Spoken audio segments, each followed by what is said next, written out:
Adolfo Telhado e ao nosso vereador Natalini pela oportunidade que estão dando à casa de debater uma questão tão importante e que implica e compromete essa casa no seu compromisso com a história. A Comissão da Verdade, ela não é um espaço de vingança, não é um espaço para ressuscitar culpas ou se colocar em oposição ao espírito da lei da anistia, mas sim um espaço de compromisso com a história. Porque os erros que nós cometemos, que a sociedade comete, que a humanidade comete, não podem ser esquecidos. Os crimes cometidos pela humanidade não podem ser esquecidos.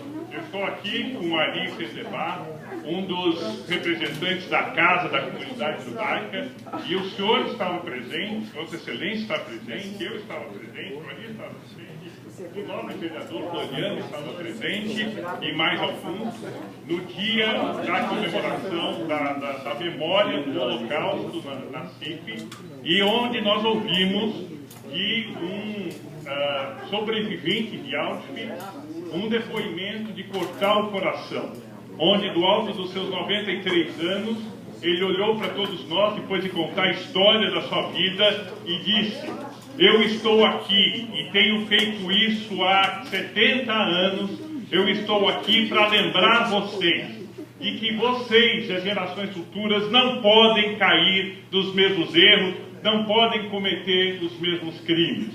Então, a Comissão da Verdade é um espaço de resgate do nosso compromisso com a história, para não esquecer os nossos erros e evitar que gerações futuras sofram como sofreram aquelas que passaram por esses momentos negros da nossa história. Eu apoio e acho que a Comissão da Verdade é absolutamente necessária. Nós estamos na cidade de São Paulo e, como disse a nobre vereadora Juliana Cardoso, aqui ocorreram boa parte desses momentos trágicos. Obrigado.